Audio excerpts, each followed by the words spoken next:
पिछली वीडियो में हमने तफसील से एग्रीगेट डिमांड के बारे में बात की और हमने देखा कि जब हम रियल जीडीपी का मुल्क की कीमतों की सतह से ताल्लुक का ग्राफ बनाते हैं तो हमें एक नीचे की तरफ ढलान वाला यानी डाउनवर्ड स्लोपिंग कर्व देखने को मिलता है। जैसे कि मैंने पिछली वीडियो में कहा कि ऐसा क्यों होता है, इसके लिए मईशतदान हमें 3 मंतकें बताते हैं।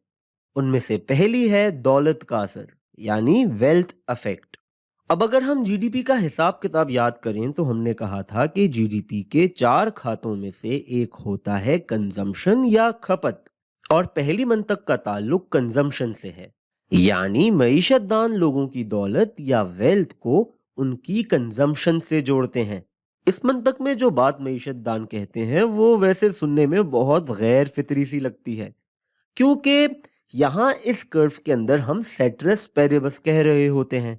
यानी कीमतों के बदलने के अलावा सब कुछ वैसे का वैसा ही रहेगा। यानी मुल्क में रोजगार की सतह भी वही है, फर्म्स के मुनाफे भी वही हैं, लोगों का मुल्क की इकोनॉमी में एतमाद भी उतना ही है। जाहिर है असल में ऐसा नहीं होता कि सिर्फ एक चीज बदल रही हो और बाकी कुछ भी ना बदल रहा हो, लेकिन फिलहाल हम तज्जिए के लिए, बात को समझने के लिए ये मफरूजा ले रहे हैं कि बस सब कुछ वैसे का वैसा रहे, लेकिन एक दिन अचानक मुल्क में कीमतों की सतह बदल जाए तो ऐसे में क्या होगा। लोगों के पास जमा पैसा यानी उनकी सेविंग्स भी वही हैं और उनके जेब में खर्चे के लिए रखे पैसे भी उतने ही हैं, और हम कहते हैं कि मुल्क के अंदर अचानक एक दिन हर चीज की कीमत आधी हो गई। तो दौलत के असर की मंतक ये कहती है कि अगर सब वैसे का वैसा रहे और कीमतें आधी हो जाएं तो ऐसे में लोग कहेंगे कि अब तो मेरे पास जेब में भी ज्यादा पैसे हैं और मेरे बचाए हुए पैसों की कदर भी बढ़ गई है, क्योंकि अब मैं इन्हीं पैसों से ज्यादा चीजें खरीद सकता हूं, यानी पहले से ज्यादा, और मैं अब ज्यादा अमीर या दौलतमंद महसूस कर रहा हूं। ऐसे ही अगर कीमतें दुगनी हो जाएं तो लोग कहेंगे कि अब मौजूदा पैसों से हम पहले के मुकाबले में आधी चीजें खरीद सकते हैं, और वो अपने आप को कम दौलतमंद महसूस करेंगे। इसी बात को हम एक मिसाल के जरिए सोच लेते हैं। डेरा गुल खान में हुकूमत ऐलान करती है कि अब से सेब और केले दोनों ही आधी कीमतों पर मिलेंगे। अब इससे होगा ये कि लोग अचानक सोचेंगे कि उनकी जो माहाना आमदनी है और बचत के तौर पर रखे पैसे, अब उन्हीं पैसों से वो पहले से ज्यादा सेब और केले खरीद सकते हैं। तो हो सकता है कि एक घराना जो कि एक नपी तुली जिंदगी गुजार रहा था और उनका दिल चाहता था कि काश जो महीने की आमदनी है उसमें रोज थोड़े से और सेब और केले खा सकते, अब ऐसे सारे घराने कीमतों के कम हो जाने के बाद पहले से ज्यादा सेब और केले खरीदेंगे, और ये रुझान देखकर किसान लोग पहले से ज्यादा सेब और केले काश्त करने की कोशिश करेंगे, और ऐसे मुल्क में प्रोड्यूस होने वाले सेब और केलों की तादाद बढ़ जाएगी।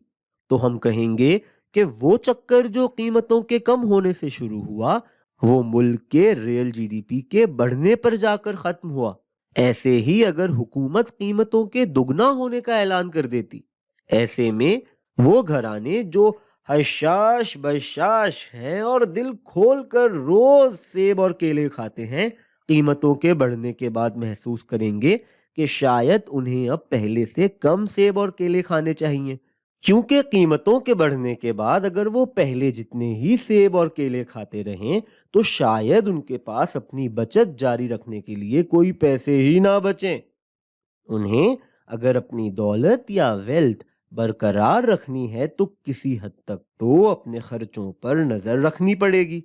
और ऐसे उमूमी तौर पर कीमतों के बढ़ने के बाद लोग पहले से कम सेब और केले खरीदेंगे।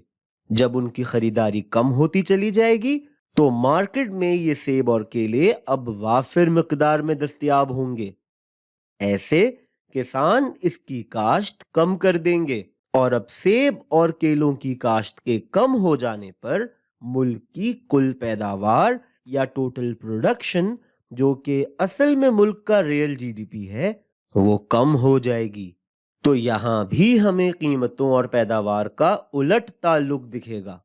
کہ اگر قیمتیں بڑھیں تو پیداوار کم ہو جائے گی اور قیمتیں کم ہو گئیں تو پیداوار اوپر چلی جائے گی یعنی بڑھ جائے گی۔ اور یہ ان 3 منطقوں میں سے ایک منطق ہے جو معیشت دان اس کرو کی نیچے کی طرف ڈھلان کو صحیح ثابت کرنے کے لیے پیش کرتے ہیں۔ اگلی ویڈیو میں ہم دوسری منطق یعنی بچت اور شرح سود کے تعلق کی بات کریں گے۔